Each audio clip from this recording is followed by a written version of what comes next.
How is it going on, everybody? My name is Becoming an Amateur Service, and welcome back to another video on Call of Duty Black Ops Cold War, and welcome back to another episode of Is It Any Good Zombies Edition. In today's episode, we are going to bring the brand new melee weapon. That's right, they have added in another melee weapon into the collection. I don't know how many melee weapons are we supposed to have, but I ain't complaining. So, today's melee weapon is the baseball bat. So, the challenge for unlocking in zombies, you gotta kill 100 zombies that are frozen by your Frost Blast, the field upgrade Frost Blast. So grab for your Frost Blast, upgrade, every skill that you have for it so it lasts a little bit longer. Horde the little zombies, activate your Frost Blast, and then you can kill 4 to 5 zombies each time. And then after a while, you reach 100 and you'll unlock this in zombies. And if you want to level it up as fast as possible and as fast as you can, bring it to Cranked, because Cranked is absolutely the GOAT for this. Just take it to ground. Just take it to Cranked and you'll have it level 30 with no time. Now when I take it into zombies, the first thing you're gonna notice that it has a beautiful holding animation. It has beautiful animations overall, swing animation, everything is beautiful about it because it's a baseball and it's really fun. Now unlike the E-Tool, the main comparison for today's video will be the E-Tool because it is the best melee weapon in the whole zombies right now. And I'm gonna just compare it to that so you'll figure out which one you want to use. Comparing it to the E-Tool, it has a little bit of plug-in animation, the baseball bat. There are two animations on it. One is when you swing on them, and the second one is when you bump it onto their heads. And when you do that, it takes a little while for you to get, retract it, and you can swing back again. It has a lower fire rate compared to the E-Tool, but I think the fire rate is either the same comparing it to the combat knife or is a little bit higher. And when the plug-in animation, and when you try to bump it up on their heads, it will lock, and it has an aim lock, and sometimes the aim lock could be useful, and the other times the aim lock is gonna be really weird. You're gonna jump up, punch, a lot of weird shit are gonna happen with that aim lock, so watch out. Now round 6, when a mimic tried to kill me, I could put the mimic down with only 3 hits, and that's actually really powerful. Now for shotting mimics, manglers, megatons, every other creature like that, you need to have 2 or 3 hits before they go down. Sometimes it takes a little bit more hits for them to go down, but if you have insta kill, it doesn't matter if you shoot at them and hit their head or not, because the melee weapons don't like that and work like that. Every place you hit will probably kill the elite boss down completely. Like again, one-shot mimics with it. It can one-shot manglers. You can one-shot everything. But on any melee weapon, actually, you don't need any perks other than Juggernaut, Stamina Up, Quick Revive.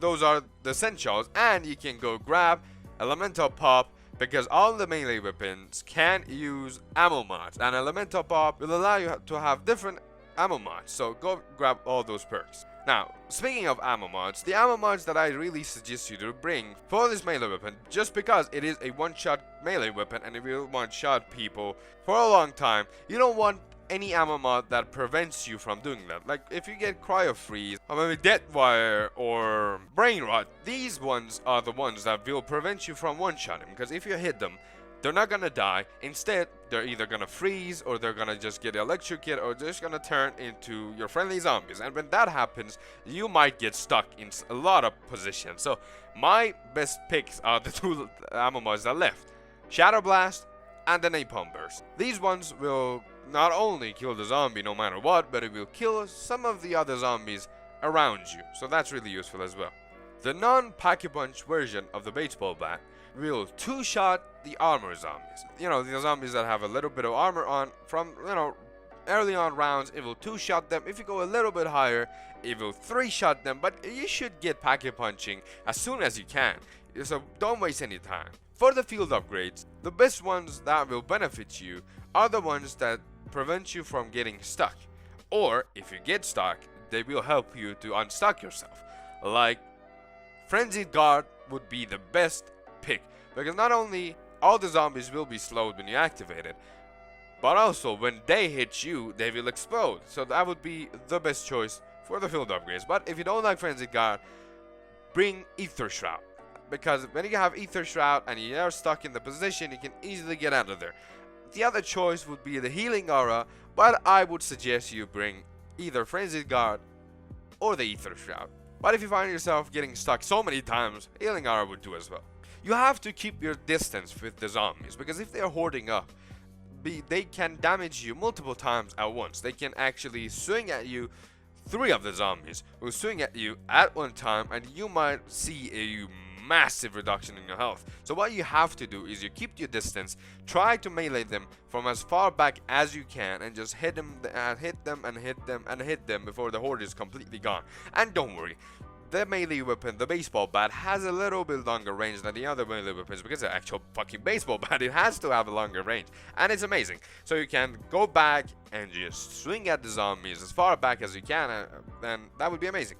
From my testing, it finally stops one-shotting at round 16. At the end of round 16, when you go to round 17, you no longer can one-shot without any upgrade. So it's a better weapon, can do you up until round 17, and that is fucking insane. And if I remember correctly, just like the previous melee weapons, if you over Pack-a-Punch it then from round 17 and beyond, and you have, you know, Pack-a-Punch 3 and you've upgraded the rarity up until the legendary, then you should be able to easily one-shot every kind of creature, every zombie, up until round 100 and beyond if you wanted to go, you know, 200 something. Because the zombies have a max health, and after a certain point, your damage of any melee weapon or any gun you have will be maxed out, and the zombies' health will be maxed out as well. So if you know, for example, if you one-shot up until round 70, you will definitely one-shot up until round 1000. That's how it works. And when you Pack-a-Punch it for the first time, you will understand, and you will, you know, see that beautiful Pack-a-Punch skin on it. The Dark Ether on it is actually beautiful as well. I haven't unlocked Dark Ether on it yet. I'm gonna go grind it out, have Dark Ether unlocked. I don't know, maybe today actually. But every kind of skin that you put on it looks beautiful. I'm recording this episode of Is It Any Good, the Zombies edition, before the actual multiplayer edition, so I haven't played at all with the baseball bat on multiplayer. I gotta go check it out and see if it is actually good or not. You gotta see the multiplayer edition first, and then you'll see this video. So you're all caught up and you know how it is and how it does in multiplayer. I'm gonna link the video of the multiplayer exactly right here, so definitely go check that out as well if you want to see how the baseball bat actually works on multiplayer. Hope you guys have enjoyed the video up until this one. Hope I was helpful in any shape or form with these sort of Is It Any Good videos. If you like them, please make sure to like the like button, and seriously consider subscribing to the channel, and because I don't want you to miss any of the upcoming content. Hope you guys have a wonderful day or night, and I will be seeing you later on. Have fun, everybody.